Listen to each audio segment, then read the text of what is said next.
Welcome back, everyone. Today we're diving into something I think we all crave in this day and age, a little peace. We're going to unpack this really interesting video all about finding peace in our totally restless, always-on world. Sounds intriguing. It is.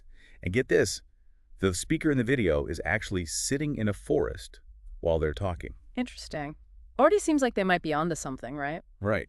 Okay, so the speaker actually decided to completely ditch their smartphone. Wow, that's a big step. A lot of people probably wouldn't go that far. What was their reason for doing that? Well, they basically said they were just getting totally sucked into endlessly scrolling, which, let's be honest, happens to the best of us. But here's the kicker. They started talking about how these algorithms, the ones we hear so much about, Yeah. they think they're basically designed to keep us on edge and agitated. It makes you wonder how our brains are even supposed to handle this constant influx of technology. Our brains are wired to react to every little thing. It's like survival mode 24/7. It's true. We're basically bombarded with notifications and updates and news, like nonstop. And it's exhausting. It's like our brains are on overdrive all the time and can't catch a break. So are you saying our devices are literally contributing to this feeling of restlessness? Yeah, I'd say so. It's like Dr. Adam Ghazali, a neuroscientist at UCSF, says he calls it brain drain, which basically means we're constantly draining our brain's energy by trying to do a million things at once. Brain drain. That's kind of terrifying when you think about it. It is. It can really mess with your focus, stress levels, even your memory. And speaking of things that can mess with your peace, this speaker we're talking about makes a pretty bold claim about algorithms. What do they say? They claim that algorithms actually thrive on negativity. Like, the more riled up and angry we get online, the more we engage with the content, which, of course, is beneficial for those platforms. So we're all just stuck in this vicious cycle. Unfortunately, it can feel that way sometimes. It all comes down to how algorithms are designed. Their main goal is to keep us scrolling, right? To keep us engaged for as long as possible. Yeah. And studies have shown that content that really gets an emotional rise out of us, especially negative emotions, is the most engaging. It's like we're feeding this beast without even realizing it. Mm. So to escape this cycle, this speaker we're talking about, they went full-on digital detox, like quit social media completely, all in the name of peace. Yeah, it's definitely a growing trend. A lot of people are realizing how essential it is to take a break from the digital world. It can be really overwhelming. For sure. And this speaker's journey is just full of surprises. So they ditched the smartphone, right? They quit social media. But they didn't stop there. Oh. They actually started reevaluating their relationships, too. Ended up cutting ties with people they called, get this, toxic individuals. Interesting. Sounds a little harsh, maybe. But when you think about it, isn't there some truth to that? Like, shouldn't we be minimizing contact with people who bring us down, whether they're online or not? Absolutely. The people we surround ourselves with can make or break our mental well-being. It's like anything else you want to create an environment that supports you, that uplifts you. And that includes your social environment. So true. How can someone figure out if a relationship, like even if it's not a romantic relationship, is toxic for them?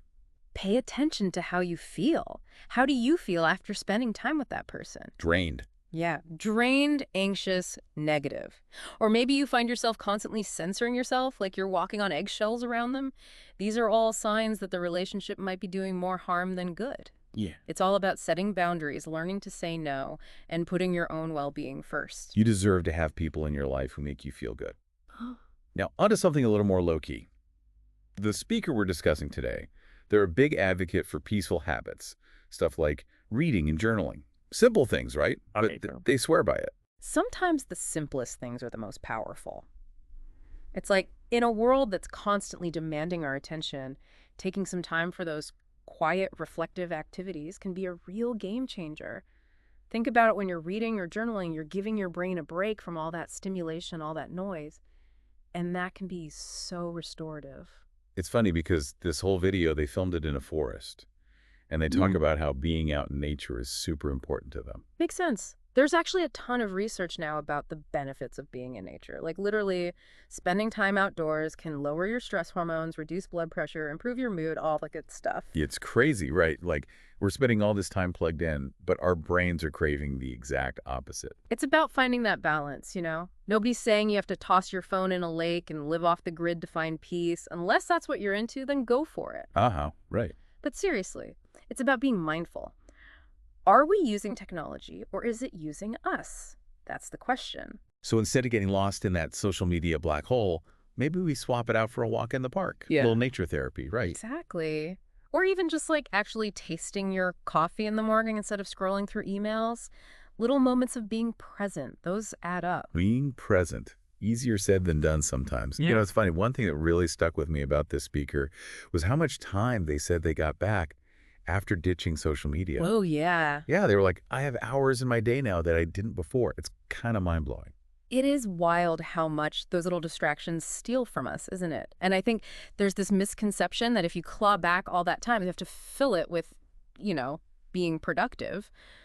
But it's not about that at all. It's about having the space to just be, right? Totally. Space for the good stuff, time with family, hobbies, or even just like staring into space for a few minutes if that's what your soul needs. Love that.